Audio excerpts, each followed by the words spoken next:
5 different LinkedIn frameworks that you can use to book meetings on the platform. The first framework is the content share. So this is when you have something that's actually genuinely going to be valuable to your potential audience. Think benchmarking surveys, checklists, examples of what good looks like in your industry, tutorials, reports, research that your company might have done, data sets that you might have access to, different things that are actually going to be valuable to them. So you're going to send a message saying something like this: I put together a survey, report, white paper, checklist for job titles, industries, types of companies who are trying to do intended outcome or avoid potential loss. Insert 1 or 2 of the big highlights. Does that sound helpful? Let me know, I'll shoot it over to you. The idea here is that you're sharing some good value, but you're also starting a back and forth, because if they do end up saying, yeah, we'd love to take a look at that benchmark report on, I don't know, website SEO best practices, that can give you a clear idea if they're more open to discussing SEO, if that's what you offer. The second framework is what I call the bump from an email. So this is where you're doing multi-channel prospecting. You're not just relying on LinkedIn, you're also sending cold emails, maybe making cold calls, leaving voicemails, those types of things. So you're just going to use the LinkedIn message to highlight that other thing that you may have sent them to get them to try and look at it. It sounds as simple as this: hey, Samantha, just shot you a quick email with the subject line this. It's a bit direct and it's about this thing I saw about your company. Also connecting over here, just in case this is where you prefer to communicate. It's going to increase the likelihood they go over, open your email. Even if that email did end up in the spam folder, they're now actually going to seek that thing out, and you're basically pointing towards what ideally is a really good cold email. Third LinkedIn framework, it's called the one sentence DM. Its entire purpose is to just start a back and forth conversation, not try and sell anything, not try and book a meeting, just try and get someone to respond in a way that's optimized for social media. It goes like this: I spotted this thing about you. So that could be new rebrand, new product, new team, and then a close-ended yes/no question. Have you looked into anything around this, or have you ever experienced this problem? All you need is a yes or a no.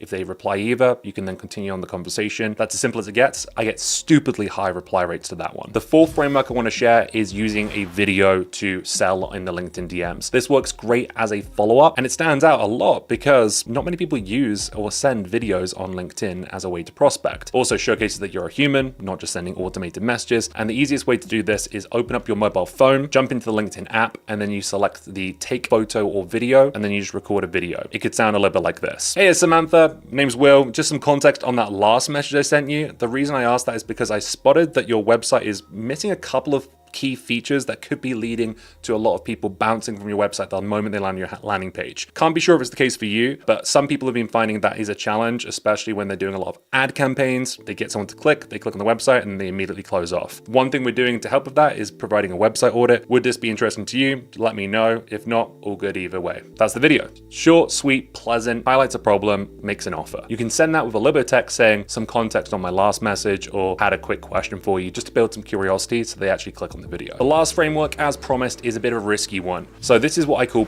public prospecting. Tag one of your prospects or multiple of your prospects in a single piece of content. That could be something that you've written, or it could be a helpful piece of content from one of your colleagues, your founders, or even another thought leader. If it's related to what you solve for, then it's worth tagging someone in it. A friend of mine from high school actually did this recently. She works for a data insights company called GWI, and she made a post sharing some consumer insights data about Gen Z travel habits. So what did she do? She went and tagged the head of market research from Thompson Holidays, Virgin Airlines, British Airways in the comment section and said, thought you might find this interesting. It's a great way to stand out, be remembered, and also be somewhat valuable to your prospects. Great pattern interrupt. Most people aren't brave enough to do it. You might think it's a little bit risky or cringe, but I've seen this work very, very well. All right, folks, thanks ever so much for sticking around to the end of the video. Drop a like, drop a subscribe if you haven't already, and I'll see you on the next one.